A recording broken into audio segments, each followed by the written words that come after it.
다시 아멘 하겠습니다. 아멘. 네. 자, 그리스도가 우리 마음에 계심에 대해서 우리 좀 나누겠습니다.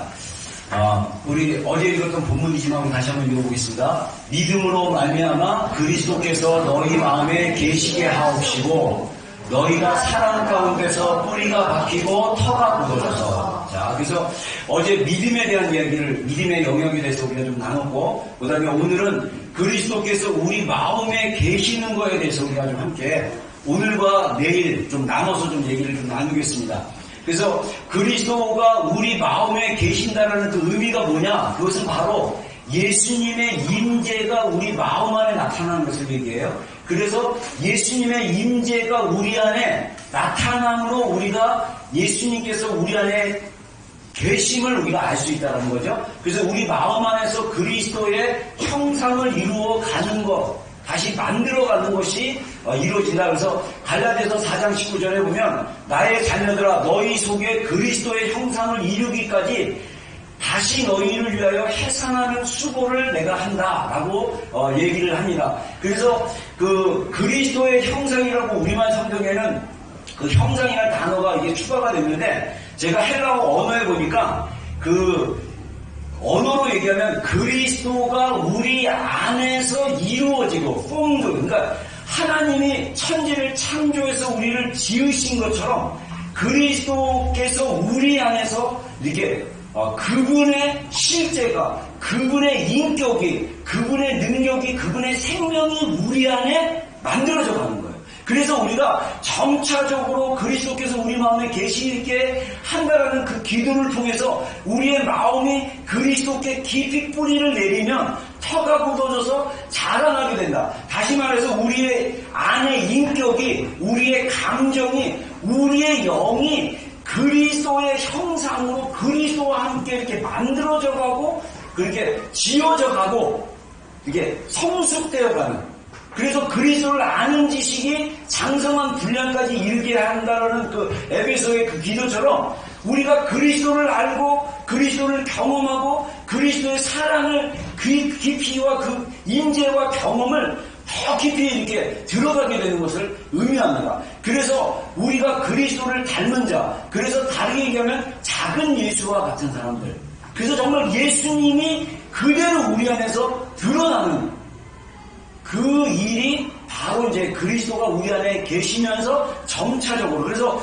그리스도가 우리 안에 계신다는 의미는 두 가지 의미가 있다고 합니다. 하나는 즉시, 이 말은 뭐냐면 우리가 예수님을 믿으면 하나님께서 선물로 우리에게, 우리 안에 어느 분이 들어오십니까? 성령님이 들어오십니다. 그래서 성령님이 예수님의 형상으로, 예수님의 모습으로 우리 안에 들어오셔서 즉시 그리스도께서 우리 안에 계시는 거랑 마찬가지예요. 근데 이 그리스도가 계시는 거, 근데 우리가 그리스도 안에 거하고 그리스도가 우리 안에 거한다라는 의미 안에서 우리가 그리스도의 임재, 하나님 예수님의 뭐랄까, 사랑과 살아계신 그 임재가 우리 안에 이렇게 풀어지면서 그 풀어진 그 임재의 사랑과 그 경험이 결국은 우리가 그리스도를 닮아가는 사람으로 성숙하게 되어가는, 그래서 그리스도가 우리 안에 거하신다, 계신다라는 의미는 예수님의 임재를 얘기합니다.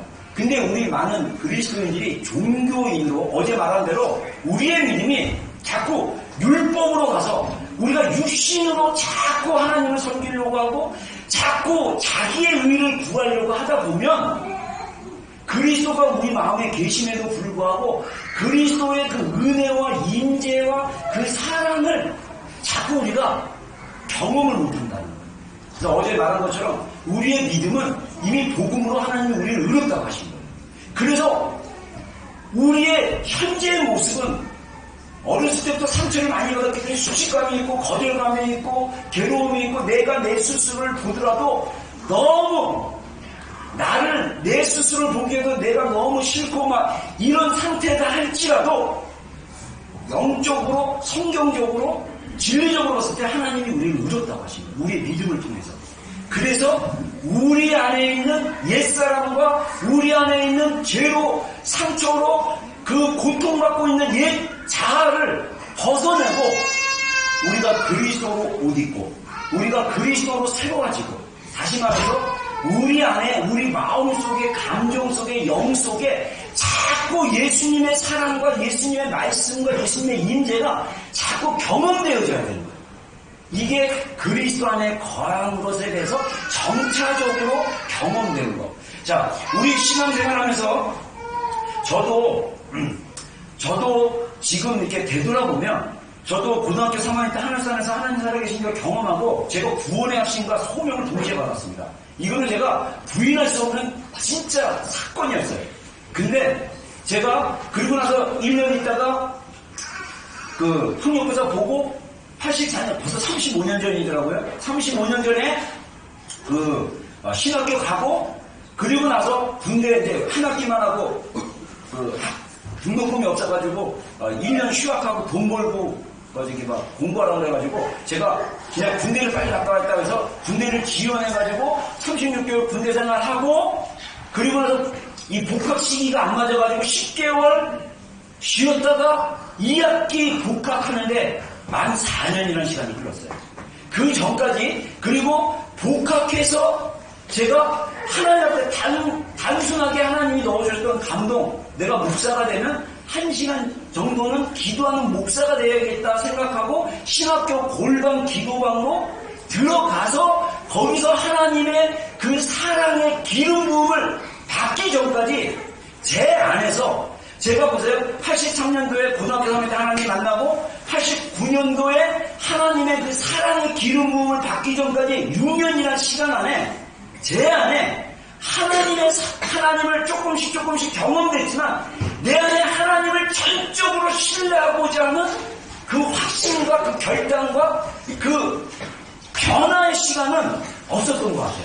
그래서 여러분이 느끼는 것처럼 기도했을 때 하나님이 좀 멀리 느껴지는 것 같고 전도사님이 기도해서 구두 새거로 받고 막 하나님이 너무 좋으신 분이라고 자랑할 때도 나는 하나님께서 너무 멀리 느껴졌기 때문에 나는 기도를 해서 내 필요한 재정을 공급받는 게 아니라 내 힘으로 재정을 공급받아야지 라고 생각했던 사람이었어요. 그러니까 여러분과 비슷한 지금 시기를 겪었던 사람입니다. 하나님의 은혜로 마음을 주시고 갈망을 주시고 골방에서 씨름하다가 하나님이 어제 말한 것처럼 하나님이 얼마나 저를 사랑하시는지 기름 부어주셨어요. 그리고 나서 그 기름 부음으로 말미암아 제가 그 사랑에 반응해서 저의 생명과 저의 인생을 하나님께 드렸습니다. 그래서 그 이후로 89년도부터 해서 지금 만 30년 돼가는 여정 가운데 저는 한 번도 제가 주님을 따라가면서 주님께 붙잡힌 바 되면서 후회한 적이 한 번도 없었고요. 제가 목회하면서 후회한 적이 한 번도 없었고 물론 힘들어서 지치고 힘들고 괴롭고 지겹고 떠나고 싶고 이런 고통은 있었지만 주님을 떠난다, 목회를 안 한다 이런 생각은 안 했던 것 같아요. 계속적으로 주님에 대한 마음을 따라갔던 저는 여러분들이 우리 젊은 여러분들이 그리고 우리 안수 집사님이나 전 집사님이나 정말 여러분의 지금 시즌에 제가 경험했던 그 하나님이 성령님께서 주셨던 그 가장 큰 선물인 사랑의 기름 부음을 여러분이 받기를 원하신다고 하나님이 작년도 말부터 계시해줘서 올해 우리 교회의 목표가 에베소 3장 16절, 17절, 18절, 19절이잖아요. 그리스도의 사랑의 그 깊이와 넓이와 길이와 높이를 알아가는 것. 지금 그 여정 가운데 여러분들이 있는 것입니다. 축복합니다. 할렐루야. 그거를 배워가는 중이에요. 그 전에 저는 하나님이 깨닫게 해주지 않으면요, 저의 이성은 논리적으로만 생각하기 때문에 논리적으로 저는 제가 짧게 기도하고 짧게 은혜를 받았기 때문에 그게 가능한 줄 알았어요. 근데 책을 보고 그 다음에 계속 기도하는 중에 하나님이 시간이 걸린다.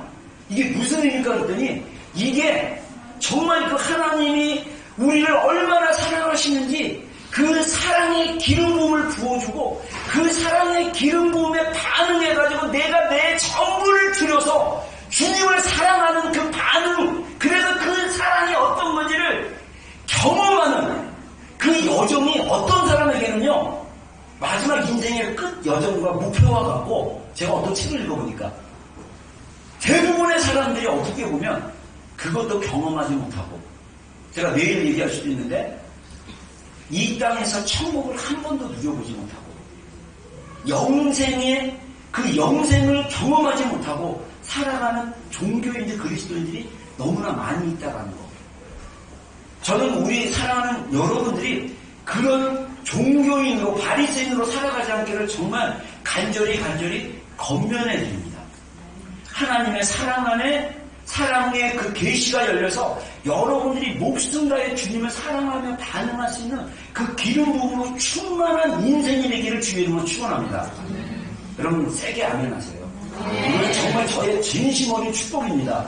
여러분들 우리가 신앙생활은요 아멘에 동의하는 거. 그래서 어제 말했던 것처럼 성령님께서 이 선물을 우리에게 주시려고 원하는데 그것을 받기 위한 간단한 방법, 믿음으로 성령님 말씀의 진리에 동의해드립니다.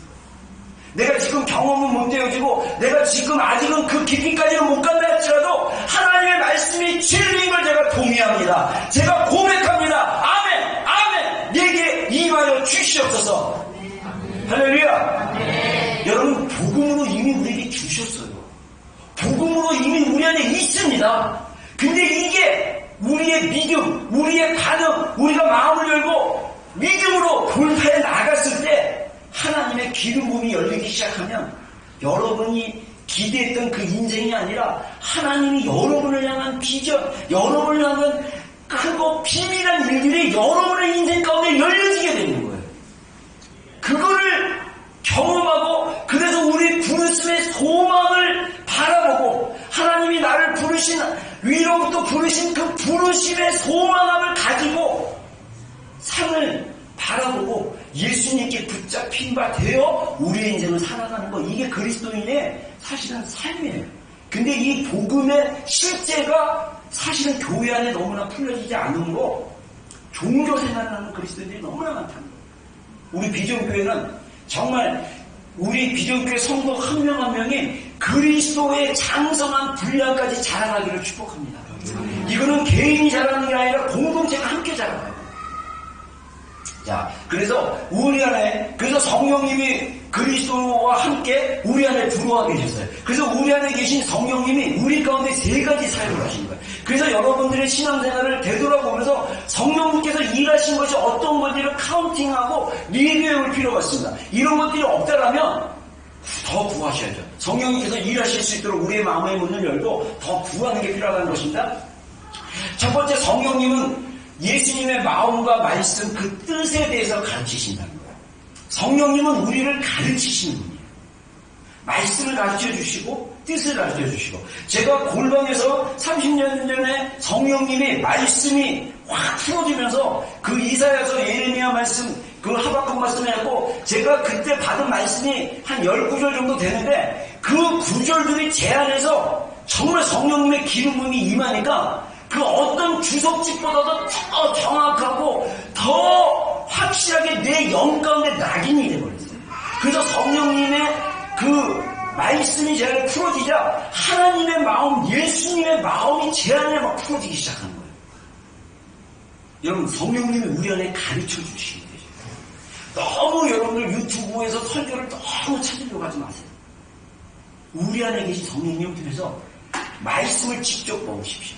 말씀을 직접 말씀으로 기도하고 말씀을 직접 잘근잘근 씹음으로써 말씀을 통해서 성령님이 우리에게 계시해 주시고 가르쳐 주시는 것을 받으시라는 거예요. 그게 성령님이 우리 가운데 사역하시는 거예요. 두 번째로, 우리가 지속적으로 하나님을 구하며 나아갈 수 있도록 용기를, 감동을 부어주신다. 감동을 줘요. 영감을 주세요. 우리가 계속적으로 하나님을 찾고 예수님께 계속 나아가도록, 그 마음 가운데 나아가도록 감동을 줘요. 지금 하나님이 저한테 이런 감동을 엄청 많이 줘가지고 이것도 해보고 저것도 해보고 지금 엄청 여러분들 지금 다양한 방법으로 여러분들에게 끌고 가는 거예요. 제가 재미있던 사실은요, 제가 이제 진짜 저는 믿음으로 그냥 선포하고 믿음으로 행하는 사람이기 때문에 제가 믿음으로 말하면 대부분 다 이루어진 게 많았어요. 제가 이제 곧 박사 공부합니다. 할렐루야. 박사, 목회학 박사, 잠깐 한국에 한번, 미국에 한번 그렇게 갔다 와야 되는 여정이지만 근데 재미있는 사실이, 제가 30년 전에 기도할 때 하나님이 채플 시간에, 아직 기억나요. 채플 시간에 기도하면서 그때 대한민국 상황이 너무 안 좋았어요. 그래서 저는 나라와 민족에 대한 마음이 있었기 때문에 정말 나라와 민족에서 막 기도를 하면서 어떤 외부 강사가 와서 설교를 하셨는데 그분이 딱 이 말씀하셨어요. 정치를, 크리스천들이 정치 안에 안 들어가고 정치에서 참여를 안 함으로써 이 세상이 막 이 정치꾼들에 의해서, 정치꾼들은 뭐냐면 아주 마음이 이중적이라서 사람의 마음을 이렇게 호흡해가지고 자기가 원하는 유익을 얻고 막 자기 그 조국처럼 막 그냥 툭 먹고 간다고 막 해놓고 뒷구멍을 자기 딸 그때 막 자기 딸은 툭 먹고 보내려고 막 하고 막 이런 것처럼 진짜 이런 정치꾼들이 아니라 진짜 세상을 진리로 바르게 다스릴 수 있도록 나가라. 그런 얘기하고 있을 때 제가 되게 많이 도전받았어요. 그런데 제가 하나님 그때 감동시켰던 것 중에 하나 뭐냐면 사람은 다 다르다. 다 다른 사람들이 어떻게 하나님과 교제하고 어떻게 하나님 안에서 변화되고 어떻게 다 다른 개인이 어떻게 하나님 안에서 성숙하게 될까?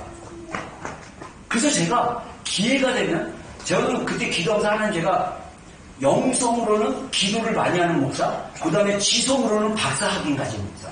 그 박사를 학위를 가졌다는 건 학위의 문제가 아니라 적어도 박사는 자기의 어떤 독창적인 자기의 이론을 글로 써서 논문으로 써서 학적으로 공인받는 거예요. 그러니까 저도 어떻게 하면 한 개개인이 어떻게 하나님을 만나고 변화되는 과정을 거치고 그 다음에 성숙한 그리스도인으로 자라가는가 3년 전에 생각했던 주제예요. 그래서 목회를 하면서 제가 다양하게 이 사역을 하면서 그 다음에 다양한 책들을 읽어가면서 정말 여러분 개개인이 다 달라. 근데 다 다르지만 적어도 MBTI에는 16가지 그 다음에 애니그램에는 9가지 곱하기 27가지. 그래서 27가지의 성향과 그 방향들이 있어요. 그래서 그걸 찾게 해주고 거기서의 그 근원적인 약함들, 근원적인 약점들을 발견하게 해주고 그 다음에 자아에 집중하게 해주고 그 다음에 주님과 교제하게 해주고 그래서 우리의 약점을 완전히 없애는 게 아니라 이 약점을 강점으로 만들어서 정말 우리 안에 진정한 자유, 생각과 감정이 하나 돼서 거치는 것이 없이 상대방도 존중해주고 나도 존중받고 상대방도 사랑하고 나도 사랑받고 상대방도 자유케 하고 나도 자유하고 정말 그리고 세상 사람들과 함께 공존하고 평화롭게 사는 그런 존재로 인격자로 살아가는 거 제가 그런 사람으로 살고 싶고요. 자 그런 가정 중이고 여러분들을 그런 사람으로 끌고 가고 저기 모셔드리고 가고 끌고 가는 게 아니라 모시고 이렇게 가고 싶어요. 그래서 세 번째 성령님 우리 안에서 역사하고 계시는 세 가지 사역 중에 세 번째 사역이 뭐냐면 우리가 사랑으로 순종할 수 있도록 우리의 마음과 생각과 감정을 새롭게 해주신다는 거예요. 그러면서 우리에게 힘을 주신다. 영어 성경에 보면 인파워라는데 인파워는 뭐냐면 능력도 주고 권한도 부여해준다 이런 의미가 있는데 우리의 마음을 자꾸 이렇게 새롭게 하시는 거예요. 근데 우리가 성령님께서 우리 가운데 사역할 수 있도록 우리 마음을 내려놓고 의지하면 우리의 마음과 감정과 생각을 누가 잡냐면 옛 자아가 잡고 옛 사람이 잡아요. 그러면 어떻게 됩니까? 포기하게 되고 어떻게 됩니까? 그거에 의해서 부정적인 감정이 내 삶을 사로잡게 만듭니다. 그러나 성령님께 내 감정 안에서 내 생각 안에서 역사하시도록 열어놓으시면 성령님께서 우리에게 새로운 마음을 주세요. 새로운 생각을 주세요. 생각만 딱 바뀌면 감정이 변하게 되고 감정이 변하게 되면 우리 안에 에너지가 생기게 되고 삶의 희망이 생기고 생명이 생기는 거예요. 여러분 제가 전에도 얘기했지만은 죄송합니다. 제가 이렇게 비유한 거는 여러분들이 그런 뜻이 아니라는 거예요. 제가 평생 살아오면서 한 3년 전까지 제 안에 제 밑바닥 내 무의식 안에 인생의 철학이 있어요. 그게 뭐냐면 개는 짖어도 귀찮은 거야. 여러분들이 개라는 의미는 아니고 그 정도로 의지가 강하고 내가 맞다고 생각하면 내가 맞기 때문에 누가 뭐라도 나는 이길 간다는 그 무의식이 제 안에 있었는데 하나님이 3년 전에 저를 바꿔주셨어요. 시드니 그 레이기 세미나 가서 박승호 목사님, 제가 여러 목사님들을 만나보고 막 그랬는데 처음으로 이분이 저의 멘토가 됐으면 좋겠다는 마음을 줄 정도로 이분의 그 정말 그 목회에 헌신되고 정말 고민해서 말씀과 내적 치유 두 가지를 정말 열심히 해갖고 열매도 맺은 분이에요. 지금 몸이 너무 지금 이제 안 좋으셔갖고 지금 1년째 목회를 못하고 계세요. 몸이 완전히 가셨어요. 몸이 완전히 진짜 바닥으로 치쳐가지고 60 중반인데 아무튼 그분이 강의 때 딱 비유로 한마디가 제 생각을 확 바꿔버렸어요. 제가 얘기했던 거죠? 뭐였죠? 모든 짐승들은 태어나자마자 다 두 발로 씁니다. 근데 왜 하나님이 인간 마음을 23살 때까지 독립된 인간이 되기 전까지 인간이 부모 안에서 양육받게 만드는 그러면서 성도들을 양육으로 변화시켜야 돼요. 제가 그리고 나서 제 신조가 바뀌었잖아요. 개가 짖으면 쓰자. 서서. 미안합니다. 여러분이 개라는 게 아니라 여러분이 뭐라고 하면 오해하지 마세요. 여러분이 뭐라고 하면 서서. 왜 그러니? 하고 싶니? 같이 가고 싶니? 여러분이 볼 때는 이게 별거 아닌 것 같아도 이거는 성령님께서 역사하신 거예요. 제 생각을 바꿔버린 거예요. 그리고 여러분에 대한 태도가 제가 많이 바뀌었어요. 저는요, 여러분들에서 저도 불만 있고 막 짜증나고 그러면요. 제가, 저희 인간들 그냥 이거 지랄하고 잠깐 이러는 게 많아버렸어요, 그냥. 예?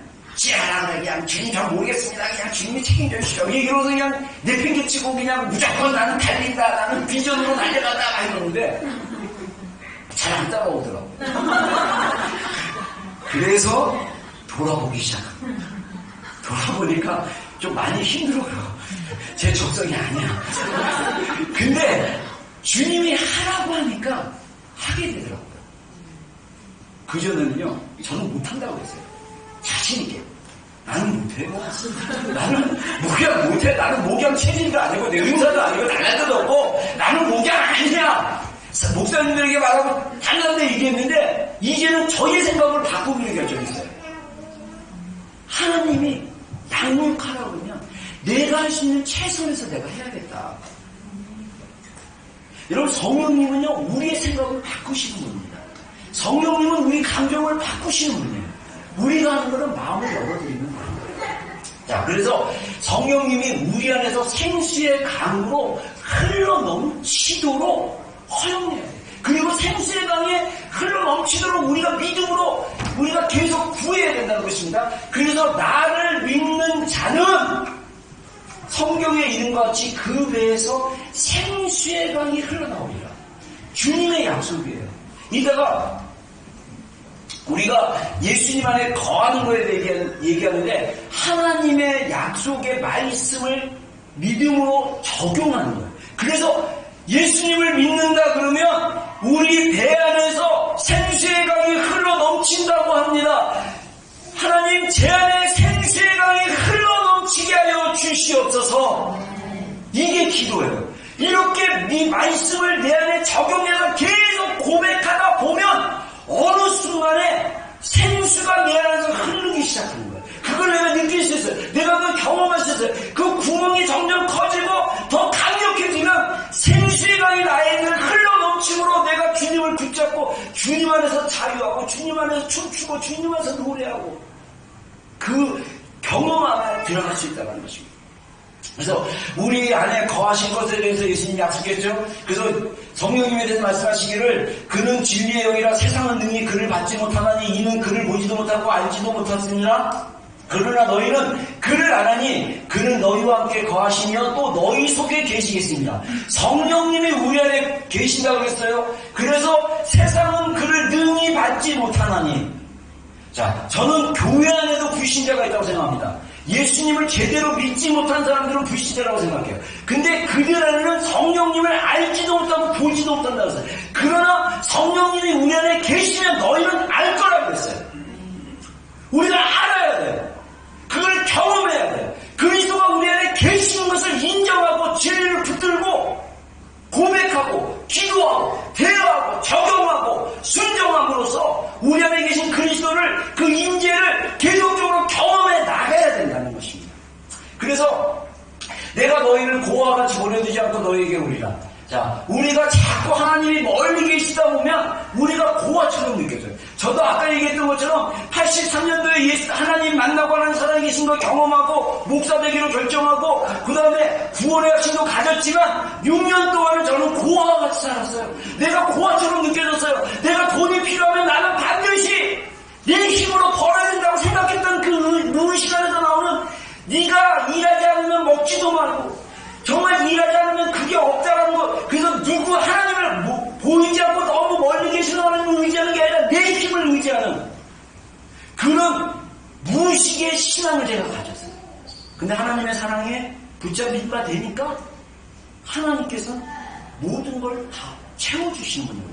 저는요 지금도 그렇게 생각합니다. 주님이 저한테 뭐라고 말씀하셨냐면요, 세상에 있는 은행의 돈이 다 내 돈이다 그랬어요. 저는 기도 중에 그걸 받고 나서 제가 빚져서 사는 걸 두려워하지 않습니다. 그냥 갚으면 되니까.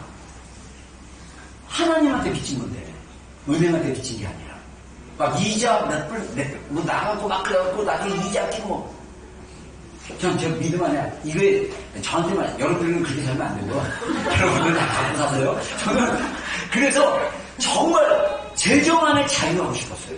근데 제 안에 싸움은 재정 때문에 갈등과 염려와 두려움이 굉장히 공격이 많았어요. 근데 제 안에 계속 이 싸움을 해나가면서 몇 번의 승리를 하니까 정말 감사하게도 하나님의 공급하심을 경험했어요. 여러분, 우리 안에 하나님이 우리를 고아와 같이 보내두지 않고 아버지로서 우리의 먹을 것, 마실 것, 입을 것을 다 아시는 분으로서 우리를 공급하신다는 거예요. 이걸 신뢰해 나가신다는 거죠. 그래서 세상은 다시 나를 보지 못할 것인데 너희는 나를 보리니 이는 내가 살아있고 너희도 살겠습니다. 그날에 성령님이 오시면 예수님께서 아버지 안에, 너희가 내 안에, 내가 너희 안에 있는 것을 너희가 아니라. 자, 그래서 그리스도께서 우리 안에 계신다라고 성경이 계속 말씀하고 계시고 예수님이 분명히 약속하시기를 성령님을 통해서 우리 안에 거하신다고 그랬어요. 그래서 너희가 알 것이다 그랬어요. 이게 안다는 게 지식적으로 안다는 게 아니라 경험해서 안다는 거예요. 맛을 봐서 안다는 거예요. 그래서 맛을 봐서 그것을 경험한다는 뜻이에요. 자, 그래서 예수님 안에 거하면 많은 열매가 있다는 거죠. 내 안에 거하라, 나도 너희 안에 거하리라. 가지가 포도나무에 붙지 아니하면 스스로 열매를 맺을 수 없는 것 같이 너희도 내 안에 있지 아니하면 그리하리라. 나는 포도나무여 너희는 가지라. 그가 내 안에, 내가 그 안에 거하면 사람이 열매를 많이 맺나니 나를 떠나서는 너희가 아무것도 할 수 없습니다. 자, 그래서 우리가 예수님 안에 거하면 열매가 맺는 거예요. 내가 스스로 열매 맺는 게 아닙니다. 이 얘기는 뭐냐면 내가 애써서 뭔가 결과를 내려고 하는 게 아니에요. 다른 사람이, 배우자가 변하고 자녀들이 변하고 여러분의 주변에 사랑하는 사람들이 변하기를 원하면 여러분 스스로가 예수님 안에 거하는 훈련을 해야 돼요. 그래서 예수님 안에 거함으로 예수님을 통해서 열매를 맺는 걸 경험하게 되면 다른 사람이 내 안에 있는 생명을 통해서 변하게 되는 것을 우리가 볼 수 있어요. 그게 열매인 것입니다. 그래서 우리는 스스로 맺을 수 없다. 그래서 나는 포도나무에 너는 가지라. 그가 내 안에, 내가 그 안에 거하면 사람이 열매를 많이 맺나니 나를 떠나서는 너희가 아무것도 할 수 없다. 제가 하나님의 그 놀라우신 사랑의 기름 부음이 임했을 때 제가 그때 경험했던 게 뭐냐면, 아, 나는 아무것도 할 수 없는 존재구나. 하다못해 욥기서 말씀하는 계시해 주시는데 욥이 너무나 고통스러워가지고 하나님 앞에 항의하다가 나중에 고백을 합니다. 하나님께서는 나를 침 삼킬 동안도 놓지 아니하셨나이다. 제가 기도 중에 그게 계시가 됐어요. 그러면서 깨달으면서 하나님은 내가 언제 침 삼키는지도 모르는데 침 삼킬 동안도 놓지 않고 붙잡아 주시는 하나님이구나. 그래서 내가 하루하루 살아가는 것이 하나님이 나에게 힘 주시고 붙잡아 주셔서 그러는구나. 제 영이 완전히 그것을 믿어버렸어요. 그래서 내가 하나님을 떠나서는 아무것도 할 수 없는 연약한 존재구나. 근데 하나님이 그러면서 네가 나를 의지하면 너는 정말 강력한 사람이 될 것이다. 그래서 제가요 92년인가 94년도에 제가 대학에서 사역할 때 설교할 때 하나님이 그때 시리즈로 설교를 주셨는데 절대 믿음, 절대 기도, 절대 비전, 앱솔루트리. 하나님을 믿으면 하나님은 그 믿음이 정말 하나님 앞에 상달되면 하나님께서 그 일을 이루어주실 것이다. 할렐루야. 기도를 하면 하나님이 분명히 역사에 주실 것이다. 저 안에 절대 누구를 믿냐? 하나님을 믿어요. 너 자신을 믿지 말고 하나님을 믿어. 그래가지고 제가 학생 모임을 설교하고 막 했을 때 제가 하나님 어떤 아이디어를 줬냐면요. 나는요, 여러분, 이렇게 연약한 종이입니다. 종이 보세요. 이렇게 잘 찢어지잖아요. 이렇게 잘 내가 혼자 있으면 잘 찢어지는데, 이 종이가 여기에 붙어 있으면 찢어지는 게 힘들어요. 찢어보세요. 붙어 있는 한 찢어지지 않습니다. 하나님이 설교 중에 아이디어 주셨어요. 여기에 붙어 있으면 이게 빠개질 때까지 이 종이는 남아있을 수 있다는 거예요. 우리가 하나님 앞에 붙어 있으면 하나님이 나를 붙들어 주시면 하나님이 나를 강건하게 하시면 이 세상에 나를 이길 자가 없다. 할렐루야. 하나님이 우리를 위하시면 누가 우리를 대적하리요. 여러분 제 안에 이 확신이 하나님으로부터 왔어요. 이게 어떻게 가능합니까? 이런 고백, 그 고백을 설교로 선포하고 표현하는 거 이미 하나님이 나에게 그러한 확신을 주셨기 때문에 내가 설교 중에 사람들 안에 내 기도 안에 계속적으로 하나님이 주신 그 마음을 표현하면서 내 믿음이 어떻게 되냐? 더 강해지고 더 깊어지고 더 하나님을 의지하게 되는 겁니다. 여러분 머리에 입력을 시켜주세요. 하나님 없이는 나는 아무것도 할 수 없는 존재다. 아멘. 아멘. 자, 그래서 제가 전에 가족치유 마음 치유하면서 제가 그 설교 잠깐 이혼 때 그랬죠. 세 가지 따라했습니다. 나는 할 수 없다. 나는 할 수 없다. 하나님은 하실 수 있다. 하나님은 하실 수 있다. 그래서 나는 하나님께 나의 모든 짐을 가지고 내려놓는다. 그래서 나는 하나님께 나의 모든 짐을 가지고 내려놓는다. 아멘. 아멘. 여러분 나는 할 수 없다 해서 멈추면 안 돼요. 내 안에 계신 하나님께서는 하실 수 있습니다. 아멘. 그래서 내가 주님을 의지합니다. 아멘. 주님 역사하여 주시옵소서. 아멘. 이게 우리의 인생인 거예요. 여러분 이게 우리에게 주시는 믿음인 거예요. 그러면 열매가 맺어집니다. 제가 요 뒷부분에 나오는 그 메시지들은 제가 기도의 그 강의안을 좀 정리해서 여러분들에게 나누는 겁니다. 우리의 영적인 성장은 바로 포도나무 대신 예수님 안에서 거하는 것이 중심이 된다. 이 가르친 걸 제가 좀 믹서해가지고 제 말로 바꿔서 좀 계속 여러분들에게 말씀해 드릴게요. 예수님 안에 거하는 것은 예수님과 대화하며 하나님의 약속들을 적용하며 하나님의 리더십에 순종하는 것이라는 거예요. 그래서 우리의 영적인 성장은 예수님 안에 거하는 게 중심이 되다 보면 계속적으로 우리가 절로 열매를 냅니다. 그래서 제가 2년 전인가부터 우리 교회가 늘 제가 하나님이 저한테 주셨던 감동은 뭐냐면 너의 인생, 너의 1년의 삶을 리뷰를 해라. 이 나라 그 IRP도 그렇고 이 나라 모든 게 다 리뷰를 합니다. 직장 다니는 우리 친구들 얘기 들어보니까, 지체들 얘기 들어보니까, 리뷰를 해서 잘릴 사람 또 자르고, 또 월급 좀 올려줄 사람 올려주고, 이런 식으로 그 사람이 1년 동안 일한 거에 대해서 다 리뷰를 한다는 거예요. 여러분, 우리의 삶도 1년마다 리뷰를 하셔야 돼요. 더 1년에 한꺼번에 리뷰를 하는 것보다 우리가 좀 하려면 하루를 리뷰하는 게 제일 좋고요. 아니면 일주일을 리뷰하고 한 달을 리뷰하고 그래서 매번 우리가 어떻게 살았는지 내가 예수님 안에 거하면서 열매가 있었는지 없었는지를 보셔야 된다는 거예요. 그래서 여러분들 우리 삶의 열매 내가 예수님 중심으로 살았는데 주님께서 주시는 열매가 있다. 그러면 주님 앞에 칭찬받는 인생이 되는 거예요. 근데 어떤 시즌은 계속 뿌리는 시즌이 될 수도 있어요. 그러나 내가 인내하면서 계속 믿음으로 심고 있다. 그러면 열매를 맺게 될 것입니다. 할렐루야.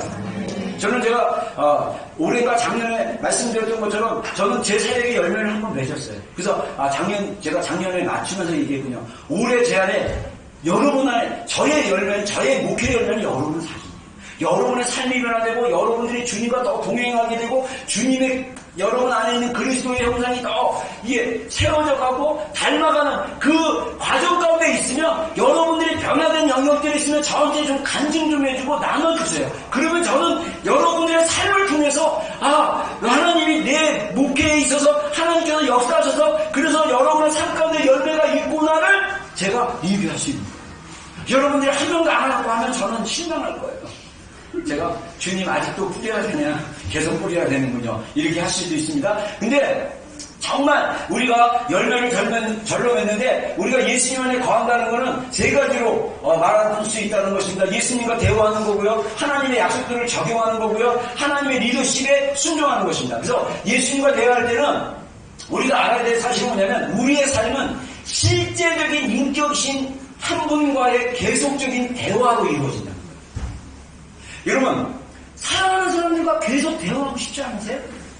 하나님이 우리에게 계속 말씀하고 계셔요. 하나님이 우리를 기다리고 계셔요. 예수님은 우리와 대화하기를 기다리고 계신다는 거예요.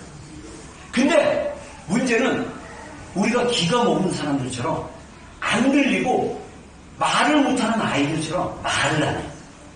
자, 우리가 아이들 보면 애들이 한 살 때는 걷습니다. 말을 하면 2살 때부터인가 말을 한다고 해요. 저도 하도 오래돼가지고 기억이 잘 안 나지만 3살 정도 되면 말을 굉장히 잘해요. 어떤 애들은 어린 나이에 말을 엄청 잘합니다. 우리 하나가 3살 반인가 여기 뉴젠도 올 때요, 제가 피자와 생각해가지고 그때 목회자 모임이 거기서 있어가지고 남은 피자를 제가 조그만 박스에 옮겨가지고 딱 갖다 줬더니 하나가 그걸 먹고 나서 내가 이제 또 교회 가려고 딱 그랬더니 아직도 기억납니다. 그 현관문 앞에서 아빠 어제 사다 준 피자가 환상적인 맛이었어요.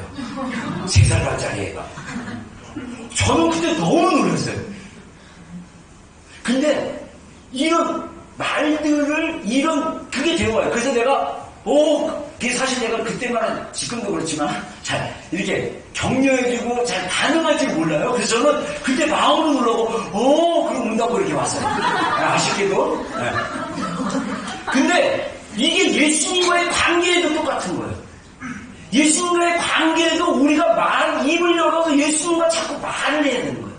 그래서 제일 좋은 말은 뭐냐면 말씀에 나와 있는 그 말씀을 가지고 예수님께 자꾸 말씀을 드리는 거예요. 그래서 짧게는 10초에서 20초 그렇게 기도하면 좋다고 합니다. 그래서 우리가 그리스도 안에 거한다는 것은 수많은 아주 매니 10초에서 20초 짧은 문장으로 대화로 이어지는 지속적인 대화를 하는 거라는 거예요. 그래서 이 대화의 시간을 길게 가질수록 거하는 것이 어떻게 된다? 더 스트렝스, 더 강하게 된다, 더 강력해진다는 거예요. 그래서 우리가 아침에 또는 저녁에 하루에 2번 정도 짧은 시간이라도 예수님 저의 마음을 새롭게 해주십시오. 요즘 제가 앉아서 기도하면 이게 버릇처럼 나오는 게 저를 새롭게 해주십시오. 저를 변화시켜 주십시오. 예수님 저를 새롭게 해주십시오. 예수님 저는 사랑받는 자입니다. 예수님은 받으신 분입니다. 그래서 짧은 대화지만 자꾸 내 안에서 짧게 예수님 힘 주십시오. 예수님 사랑합니다. 예수님 더 원합니다. 이런 식으로 짧은 대화를 계속 하라는 거예요. 혼자만 하듯이. 여러분들, 저도 옛날에 수치심 올라오고 막 그러면 저도 혼자만 했어요. 아이, 비영신, 그거 이렇게 못해. 아이, 비영신, 그때 왜 그런 말 했어? 아이, 비영신, 왜 그렇게 행동했어? 그러지 않아요? 그건 자기 자신에게, 내면 아이에게 면박 주는 거예요. 그렇게 하면 안 돼요. 우리가 먼저 예수님께 얘기하고 여러분 자신에게도 진리를 자꾸 전해주세요. 복음을. 너는 예수님의 피로 말미암아 의로운 존재예요. 지금 변화되는 중이야. 지금 오늘도 실수했어. 괜찮아. 예수님이 함께 하실 거야. 너는 변화될 수 있어. 이런 대화들을 예수님께 하면 돼요. 저는 할 수 없으나 예수님은 하실 수 있습니다. 예수님 도와주세요. 예수님 도와주세요. 이런 짧은 대화들을 계속 하는 게 바로 예수님께서 우리 안에 거하시는 것을 계속적으로 유지하는 것을 인식하고 임재 가운데 들어가는 그런 계속적인 통로, 그거라고 생각하면 됩니다. 그래서 이 기도가 더 길어지기 시작하면 우리 안에서 예수님과의 대화가 오고 가고 이루어지는 거죠. 자, 그 다음에 두 번째, 하나님의 약속들을 적용함으로써 우리는 열매를 맺을 수 있다는 거예요. 그래서 우리 마음 안에 감정이 있고 생각이 있죠. 안에서 일어나는 수치심, 두려움, 거절감은 하나님께서 우리에게 주시는 용서하심과 치유하심에 대한 말씀에 대해서 저항하고 도전한다. 우리는 그러한 부정적인 감정이 일어날 때마다 진리를 선포하며 우리 안에 수치심을 일으키는 거짓말을 대적함으로써 하나님 말씀에 약속된 것을 우리 마음에 적용해야 한다. 아멘. 여러분, 제가 이제 수치심, 이제 자매들 우리 수요일날 수치심 배우는데, 수치심이라는 게 이게 대단해요. 이 수치심, 거절감이라는 게 엄청 대단해요. 하다못해 엄마들이 자기 자녀한테도 거절감을 느껴요. 내가 이쁘다 근데 애가 안 웃어주면 막 거절감 느낄 수도 있어. 그건 본인의 수치심이에요. 그렇게 생각하면 안 된다는 거예요. 거기에 몰몰돼가지고 내가 그렇게 하는 게 아니고 하나님이 너는 사랑받는 존재야. 근데 내 안에서 수치심이 올라와요. 거절감이 올라와요. 내가 무슨 사랑받는 존재야. 내가 이 정도밖에 신앙생활을 못하는데, 내가 뭐 기도도 못하는데, 목사님이 그렇게 기도에 나가는데 난 축구도 안 나가려고 하는데, 내가 뭐 그런 존재. 이렇게 하는 이 거짓말에 대항을 하는 거예요. 누가 뭐래도 나는 사랑받는 존재야. 제가 얘기했죠. 우리가 사랑을 얻으려고 구하는 게 아니라 이미 있는 그 사랑을 더 경험하기 위해서 우리가 주님 앞에 순종해서 나가요. 그래서 어제 그 말씀처럼 그러므로 이제 예수 그리스도 안에 있는 자에게는 결코 정죄함이 없다. 이 말씀을 적용하면서 내 안에 있는 수치심, 거절감을 거절해야 되죠. 사람이 마음으로 믿어 위에 이르고 입으로 신하여 구원에 이른다. 그래서 마음으로 여러분들이 믿기 결정하면 하나님이 그것을 의로 여기신다는 거예요. 그리고 입으로 어떻게 해야 되냐? 고백하셔야 됩니다. 여러분, 그래서 아까도 제가 이렇게 시작 기도할 때 여러분들에서 축복하고 이렇게 여는 기도 했을 때 가만히 있지 마시고요. 아멘! 동의하시면 되는 것입니다. 할렐루야. 네. 제가 막 축복을 해주는데 동의를 안 해가지고 축복이 안 나왔어요. 진짜 여러분들 여러분들 이게 뭐냐면요. 우리 앞에 서서 설교하는 사람이나 인도하는 사람들, 찬양 인도자도 똑같이 느낄 거예요. 이 회중들의 반응에 따라 반응이 내가 준비하고 또 반응, 이게 서로 오고 가고 연합되고 하나가 되면 달라요. 근데 나는 열심히 준비하고 기도하고 하나님께서 이번에 잘 될 거야 막 했는데 계속 하는데 막 안 따라오고 막 입 딱 다물고 있고 아멘도 안 하고 막 째려보고 있고 딴짓하고 있고 막 이러면 그 안에 가져온 것들을 풀어내기가 너무 힘든 거예요. 근데 감사하게도 우리 교회는요 분위기가 되게 좋아요. 말씀처럼 분위기. 찬양은 제가 잘 모르겠어요. 찬양도 분위기 좋죠? 할렐루야? 네. 기도는 제가 기대하는 것보다 조금 더 잘하고 있어요. 칭찬하기 결정했어요. 그리고 한 가지 제가 우리 교회 안에 또 하나 돌파가 필요한 훈련이 뭐냐면 아멘으로 동의하는 훈련. 제가 이거 사실 몇 년 전에 계속 몇 번 얘기했던 건데 제가 여러분들에게 좀 강조하고 싶어요.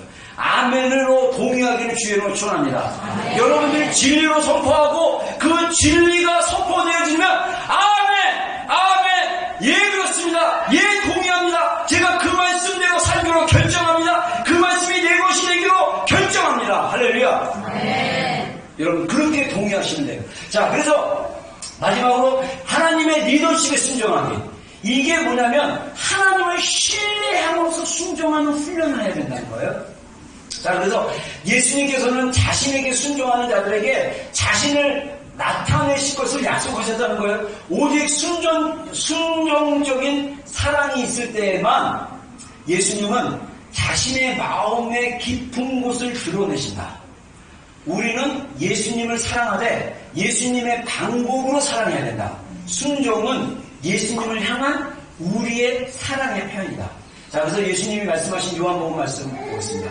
한번 읽어보겠습니다. 시작. 나를 지키는 자야 나를 사랑하는 자니 나를 사랑하는 자는 아버지의 사랑을 보여주고 나를 사랑하여 우리에게 나를 나타내리라. 예.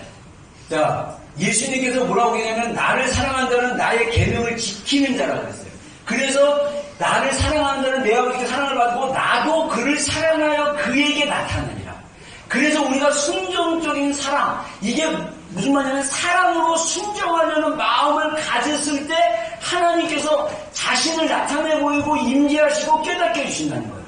자, 그래서 그 결론은 뭐냐면 마음이 청결한 자는 복이 있나니 그들이 하나님을 볼 것이요. 마음이 청결했을 때 우리가 하나님을 보는 게 너무나 자연스럽다는 거예요. 그래서 마음이 청결하다는 의미는 뭐냐면 우리 안에 우리가 하나님의 사랑을 느끼고 경험할 수 있는 영적인 그 용량이 있다는 거예요. 그래서 우리가 예수님을 순종함에 따라 더욱 증가하게 된다.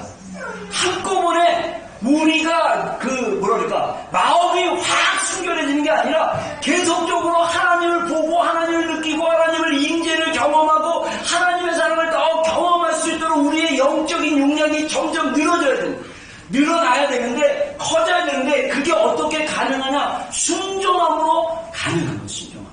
제가 어제 오늘 계속 얘기했지만 제가 예전에 은혜 받았을 때 생각하니까 제가 짧은 기간에 은혜 받은 게 아니라 지나서 미비한데 이번 주에 하나님 깨닫게 해주셨어요. 제가 하나님이 고등학교 3학년 때 하나님 만나고 나서 하나님이 여러 가지 감동을 줬을 때 제가 그 감동에 순종하기 시작했어요. 그 감동, 생각나는 감동 하나가 뭐냐? 주일 저녁 예배 전에 본당 청소하기.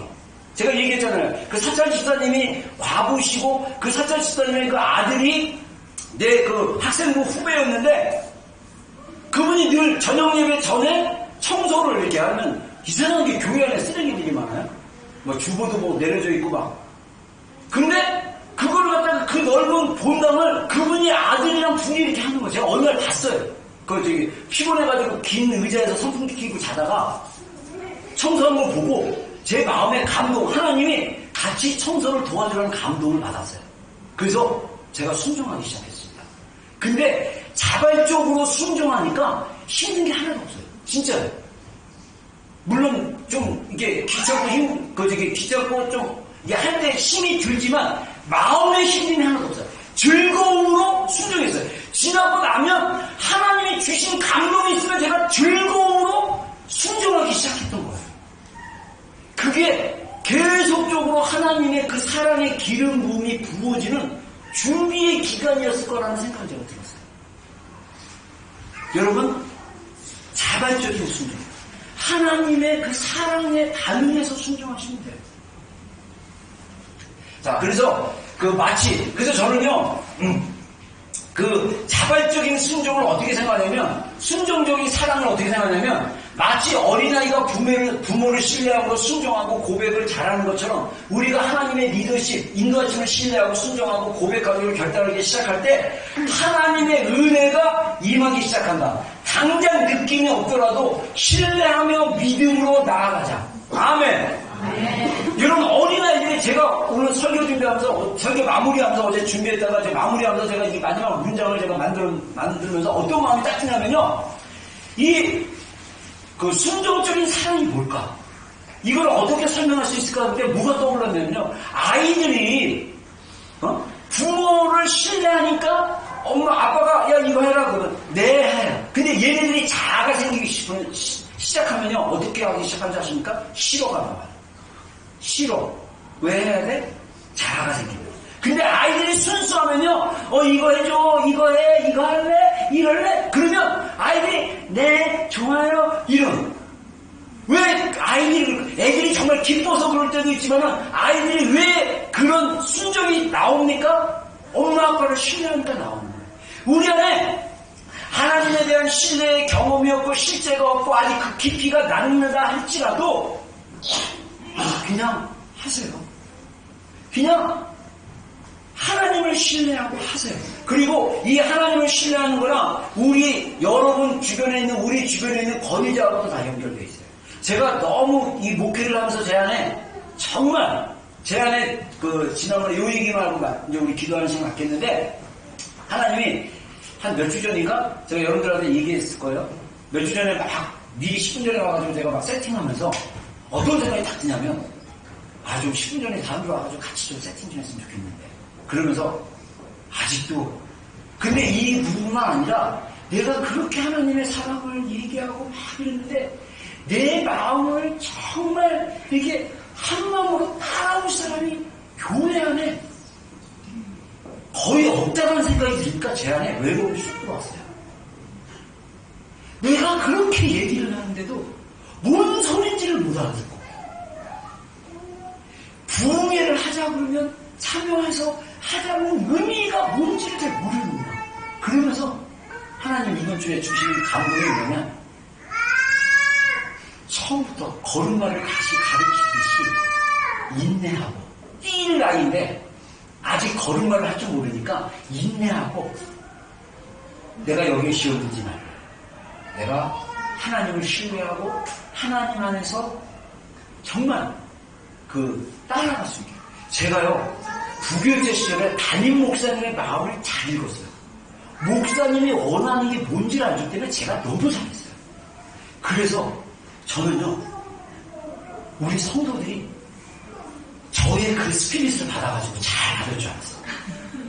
근데 그게 안 된 게 50% 제 잘못이에요. 뭐냐면 사랑으로 양육할 줄 몰랐던 거예요. 제가 사랑을 표현할 줄 몰라가지고 우리 지체들이 잘 몰랐던 거예요. 그래서 제가 먼저 바뀌기로 결정했습니다. 할렐루야, 할렐루야. 제가 먼저 바뀌어서 하나님의 사랑을 계속 여러분에게 흘려보내면 하나님이 저를 통해서 주셨던 예수님의 마음이 여러분 안에 흘러들어갈 거예요. 그러면 여러분들이 그 주님의 마음 안에 열방을 향한 마음들이 막 열리기 시작할 것입니다. 제가 오늘 오기 바로 직전에 페이스북 잠깐 했었는데, 거기서 조지아의 선교사, 조지아라는 나라가 있어요. 동유럽입니다. 거기에 오래 선교사로 파송된 우리 친구 목사가 있어요. 그래서 우연히 페이스북에서 이 친구가 뭐라고 하냐면, 페이스북에 이 땅을 위해서 중보하는 중보자를 위해서 기도해 주십시오라고 올렸어요. 그래서 제가 그 친구한테 개인 댓글 달기를, 이 목사 구체적으로 기도 제목을 나한테 개인적인 메신저로 보내주면 내가 기도해 줄게 했는데, 그게 오늘 오후에 있었나 했는데 조금 전에 메시지가 왔어요. 그래서 제가 봤더니 어느 나라냐고, 그래서 그 메시지 받고 전화를 했어요. 이 땅이지, 그 땅이 어느 나라 땅이냐 해서 내가 물어보려 했더니 조지아라고 하더라고요. 그래서 이 친구가 35년 전 저 신학교 동기였고, 그렇게 친하지는 않았지만 그래도 서로 이렇게 인사하고 말하고 막 이랬던 친구인데, 얼마 전에 중국에서 신장에서 사역하다가 쫓겨났대요. 추방당해가지고 다시 침례교 선교사로 조지아라는 나라에 가서 지금 이제 언어를 배우고 있는데, 기도 제목 몇 가지를 가지고 왔어요. 그래서 제가 그랬어요. 이 기도 제목 가지고 우리가 함께 기도해 줄게. 그리고 우리 지체들 안에 여기서 구하고 있는 단기, 중기, 자기 사역을 위해서 이 조지아 땅을 위해서 중보하는 그런 중보자가 있는지 우리가 찾아보고 함께 기도해 줄게. 얘기하면서 우리 교회가 열방을 위해 기도하는 기도의 집에 그 가치를 가지고 가는 교회니까 우리가 계속적으로 기도해 줄게. 저는 그 친구 얘기를 듣자마자 그 딸 둘이 있는데 한국에서 대학교 다니고 고3이고 막 그런 얘기 들으면 마음이 짠해요. 이 선교사들이요, 자녀 교육이 굉장히 사실 어렵고 힘들어요. 재정적으로도 그렇고. 그래서 제가 어디냐 그래서 미시간도 오클랜드에 있다 그러면서 내가 여기서 사역하면서 하나님께 받은 축복은 우리 아이들을 좋은 환경에서 교육시키는 거, 내가 이 축복은 받았다. 근데 정말 여러분, 이런 마음들이 제가 원래 천성적으로 오지랖이 넓은 것도 있지만은 하나님의 마음과 연결돼서 느끼는 것이 아닌가. 저는 오지랖이 너무 넓고 세계 열방에 대한 그 기도가 정말 필요하다면 우리 교회가 막 기도해 주고 싶어요. 정말 하나님의 마음을 가지고 짧게라도 그 선교사들을 위해서, 문제를 위해서, 그 지역을 위해서, 그 나라를 위해서 계속적으로 기도하면 이 기도가 모아짐으로써 하나님 나라에 올라가고 보좌는 대접에 들려주면서 그게 땅에 부어졌을 때 하나님의 역사가 풀어지는 것입니다. 할렐루야. 여러분, 하나님의 마음을 받으십시다. 열방을 위해서 기도하고 우리 주변을 위해서 기도하고 지옥같이 살고 생명 없이 살아가는 그 수많은 영혼들을 위해서 함께 중보하고 기도하는 자들로 사는 거, 그것이 어떻게 가능하냐? 하나님의 사랑이 우리 마음에 부어준 것을 경험해야만 가능한 거예요. 그거를 위해서 우리가 기도하고 있습니다. 우리 함께 좀 기도하기를 원합니다. 목사님 나오시고 제가 먼저 한 2분 정도 우리 선교사님을 위해서 함께 좀 기도했으면 좋겠습니다. 우리 이종영 선교사님, 우리 사모님 이박사롱 선교사님입니다. 그래서 이분이 기도 제목을 부탁한 게 뭐냐면 조지아 그 아재르족을 위해서 기도해달라는데, 생명이 없는 곳에 가람을 갈급하고 정직함을 느끼지 못하는 경우가 많다고 합니다. 그 땅이. 그래서 이 땅의 메마름을 보고 이곳에서 함께 간절히 기도를 올릴 중보자를 보내주셔서, 그 말은 뭐냐면 자기가 있는 자리에서 계속적으로 조지아를 위해서 그 아제르족을 위해서 기도해달라는 뜻입니다. 그리고 이를 위해서 구체적으로 단기, 장기 중보자들을 보내주시고, 이곳에 있는 사역자 보내달라는 기도, 중보자가 세워질 수 있도록 기도해주시고, 그 다음에 그 땅에서 사역하고 있는 사역자들이 함께 모여서 중보하는 정기 기도회가 생기도록 연합의 마음을 주시옵소서. 두 번째 기도 제목입니다. 세 번째 기도 제목은 뭐냐면 조지아 아제르족의 현지인 교회에 하나님의 부흥을 주셔서 아르메니아, 그 주변 국가입니다. 그 다음에 아제르바이잔, 터키, 러시아, 중앙아시아를 향한 부흥의 역사가 흘러보낼 수 있도록, 나눠갈 수 있도록 조지아를 통해서 이렇게 세 가지 기도 제목을 주셨습니다. 우리 이거 가지고 기도하고요, 오늘 말씀 가지고 계속적으로 기도하는 시간 갖겠습니다. 오늘 우리가 조금 시간을 더 가질게 1시간 정도 기도하는 걸로 하겠습니다. 그래서 9시 반까지 저랑 같이 기도하겠습니다. 자, 우리 주님의 이름 한번 부르고, 정말 하나님 조지아 땅에 아제르족 가운데 하나님의 그 땅을 위해서 중보할 중보자들이 세워지게 하여 주셔서 그 땅에 사역하는 사역자들이 연합되어서 중보하는 기도 모임이 생기게 해달라고, 그 다음에 조지아를 넘어서 주변에 있는 국가들 가운데 하나님의 부흥의 역사가 일어나게 해달라고 우리 주님의 이름 한번 부르고 함께 기도하겠습니다. 주여